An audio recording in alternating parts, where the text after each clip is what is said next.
Okay, so I'm sitting here with James Johnston, the bass player of BIFFY CLYRO, at the backstage area of the Gasometer before the concert tonight. Welcome to the interview for the Austrian heavy scene Stormbringer. I have not. It's new to me. It's new Stormbringer? To me. Yeah. Really? Yeah, it's more a heavy metal magazine. Okay, cool. And so my first question is, how would you explain your kind of music to a metalhead? Well, we all sort of grew up with metal. You know, it was always something that excited us, heavy riffs and just a kind of power and aggression. But we also been very interested in melody and good lyrics. So, in being just a three-piece, we tried to kind of have light and shade and heavy moments and quieter moments. And you know, a lot of people with sort of with metal music, they're maybe turned off by the thought of an acoustic guitar, for example, but we've always thought that the quieter moments make the heavy moments heavier and the louder moments louder, and now we have extra guys playing with us live. We are a five-piece, so we have a kind of really big sound, and playing in bigger rooms, it's important to have that. But I'd say the band we're a rock band, you know, that's the easiest way to describe it, but I think probably the best way is if people pick up a CD and have a listen, and they can make up their own mind. Yeah, I think so. Yeah, that's good. So you received the highest positive reviews for your latest record, even in metal magazines for Rock Hard and Metal Hammer. And so Opposite also reached 4.5 out of 5 points at Stormbringer. But it was the first album that was ever reviewed from BIFFY CLYRO. So did you expect this positive reviews? No, I mean, you never expect anything. All you can do is sort of go into the studio, and you know, we go into the studio and you mentally and physically shut outside the outside world. There are no windows in the studio. You don't think about anybody else. It's a very kind of selfish thing. You're just trying to create what it is you hear in your mind, and so you kind of forget for a moment that people are going to listen to it, and then when it comes to time to release, you start to get excited. You hope people are going to like it, but you never expect anything. I think that's a dangerous thing. But to receive such great reviews is amazing, you know, especially from what we would sort of describe as our peers, you know, I guess, people who are in the same world. For those guys to understand what we're trying to achieve with the record and to think that we did well made us really proud. I think also with a double album, a lot of people may have been put off by that, but it seems that people have really taken to it, and you know, that makes us feel like it was worth all the hard work. Yeah. So, yeah, that was the next question. So you also have the courage for experiments in the last record and did definitely hard work. So you explained my next questions already. But you also, I've seen this live video from the Reading Festival, and amazing show. Yeah. Okay. Was, I think, you also for you one of the best shows you ever played.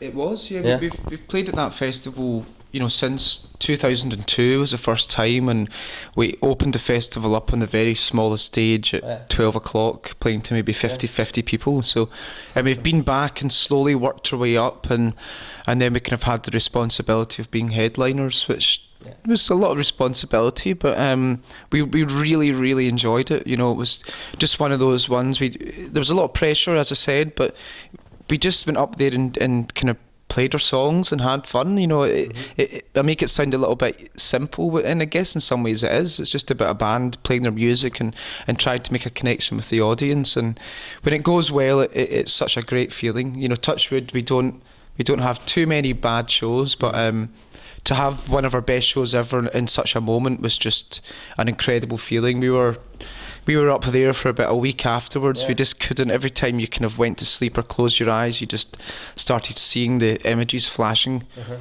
in your mind. So yeah, an amazing moment for the band. We'll never forget that one. Okay, you also played the Nova Rock this summer. We did, yeah, the Austrian biggest festival. Yeah. So you prefer more festival shows? You just explained that you really liked it, what's the difference for you between a regular single show like tonight? I guess at a festival, the audience are there to see maybe their favourite band and see who else is playing. Maybe they've just come along because their friends are going and they don't know any bands. And it feels like an opportunity to surprise people, to maybe make new fans. You go up there with no expectation. Nobody knows what you sound like or any of those things. So it's a little bit more freedom in a way in those shows to do different things. At your own show, people come along, they know the songs, they maybe want to hear their favourite song, and hopefully they sing along, and it's more of a kind of, you're in it together. Yeah. Whereas at a festival it's like, right, fucking listen to this, here we are. And I think having that change is really exciting. And Nova Rock I remember it being really, really hot. It was a beautiful day and a big stage, big audience, and it feels like a challenge, It feels like maybe not everybody here, almost certainly not everybody here is going to like the band, but we can reach some people here. And I think that's an important thing to remember. Yeah, that's definitely true. So you finished the first leg of your Winter European tour tonight, and you almost play every day now in Scandinavia and more Eastern Europe countries. So how was touring so far? And are you staying in Vienna? So since the last show.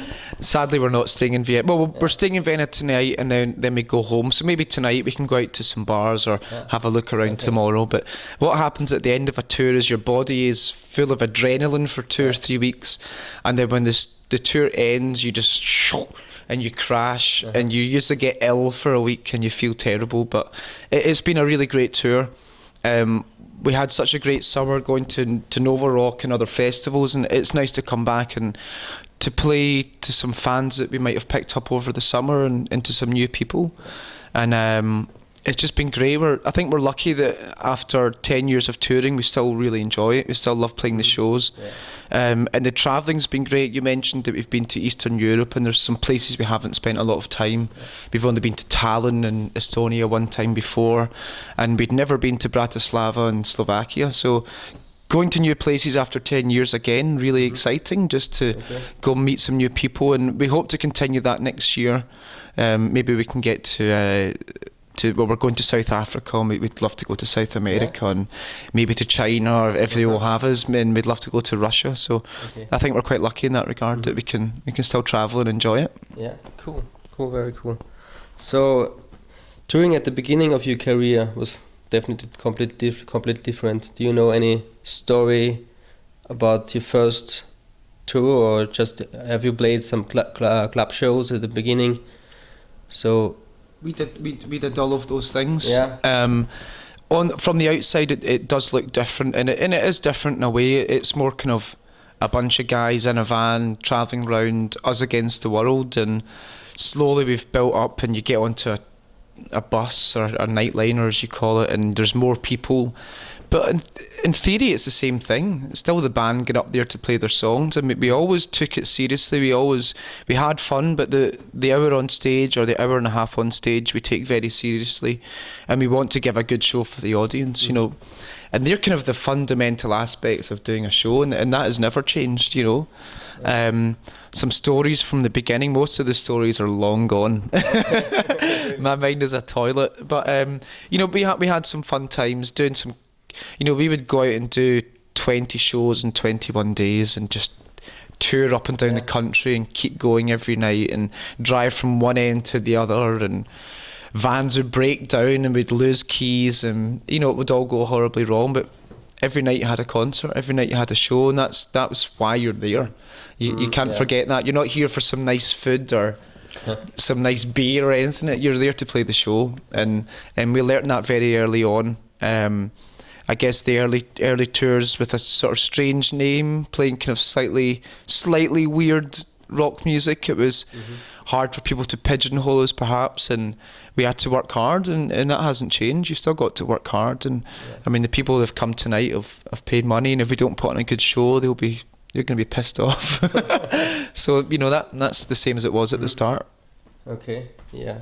So that's your recommendation, I think, for all the bands who want to be rock stars. They have to tour their asses off during. Well, I would say don't don't try to be a rock star. I think that could be a bit of. We never wanted to be that. Okay.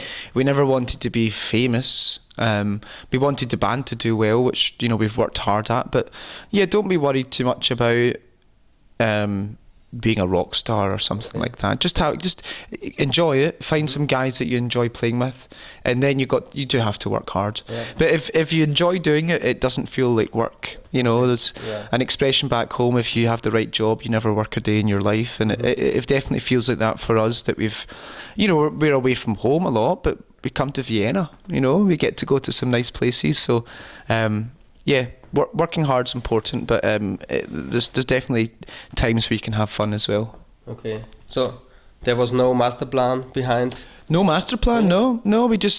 We probably much the same as you guys. We were at school together and we played in the garage, and we tried to play weird Nirvana songs at the start, and then Simon started to write, and we started to play our own songs, and we just thought, maybe we can get a gig at that pub down the road, and then we did that, and then it was, maybe we can get a gig in Glasgow, which is the big city nearby. And there was no plan to, we never at that point thought we would get a chance to travel to Europe or to America or anything like that. It was, I think every time you go along, you slightly change your ambitions and you reset your goals, and then you try to move up to the next level. But no, at the very beginning, it was just genuinely just having fun. I'm sure you play in a band, and it's just about making loud noise and pissing off your parents and that sort of thing, Yeah.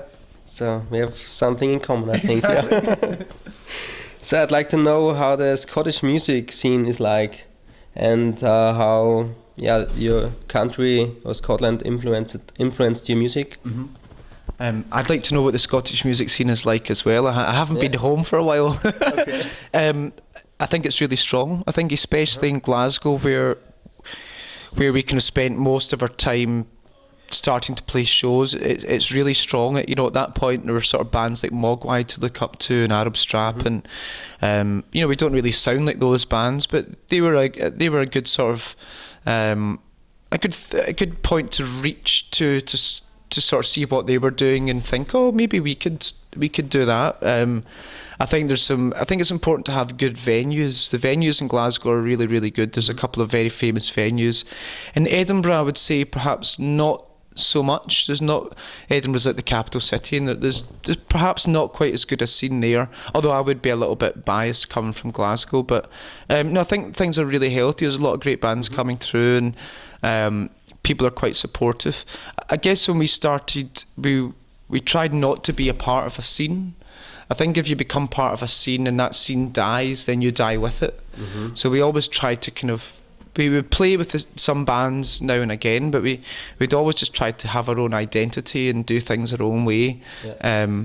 That was important for us. It's not important for everybody. Everyone has to do it differently, and I think that is important. When we were younger, we didn't listen to any advice, and that's the best advice I could give to anybody. Is don't fucking listen to anybody else. Just go and figure it out for yourself. Yeah, that's a good advice. Yeah. I think so. So one of my last questions. You recorded a fantastic double album, and it seems that you still have a lot of great songs left for B-sides. Mm-hmm. So there isn't any lack of creativity. So you always have a lot of ideas. Simon's always writing. He perhaps doesn't sort of finish songs when we're on the road. I think that he needs to go home and just really concentrate on it. Mm-hmm. But he's always writing, always coming up with great parts. For this album, we had like 43 songs to choose from, and the difficult part was trying to get that down to 20 for the double album. So that's when we realised we had lots of great songs for B-sides, and we like to kind of clear the decks whenever we make an album. We don't think, we'll keep that song for the next album. Okay. We like to kind of start fresh every time, and if you're going to release singles, singles are a good way for people to hear about your band if they don't know you. And if people are going to spend money on a single, we want to make sure the B-sides are good. That we've always felt like that, almost like a little kind of mini EP. Mm-hmm. We kind of record the B-sides in a different fashion. There's a slightly different sound, and I think that just kind of shows another side to the band and kind of keeps things a little interesting. Mm-hmm. Yeah, very cool. So now we come to the the show tonight a little bit. How do you select songs for the set list? And you still like 57 from the first record, and yeah, the set list. And my last question is then how you prepare for the show. With the set list, you kind of you want to play songs from the new album. You know, it's kind of mainly chosen songs from the last album, the last couple of albums. But there are no songs on any album that we hate to play. You know, maybe some bands, if they've had 6 albums, they've changed a little bit along the way, and they start to push away the old albums. We still are proud of that, and it's still a huge part of the band. It's a big part of getting to where we are now, and we love still playing songs off those records. So yeah, we play 57 from the first album. We try to choose at least one song from every album. And then thereafter we just kind of change it a little bit every night. You know, you get something that feels good, but you don't want it to be like exactly the same every night. So we just change things up a little bit and try to keep it interesting for ourselves and hopefully for everybody else. Occasionally, if somebody shouts out, we'll do a song if they shout for it. But that can be tough when there's 5 guys all trying to get the correct guitar and things like that. And as for getting ready for the show, we've got, you can't see it on the camera, but we've got honey and lemon and ginger for our voices, and then we stretch and warm up. And while all that's happening, somewhere in your mind, you're just slowly getting ready, and that's a difficult bit to explain because it happens without you even realising it.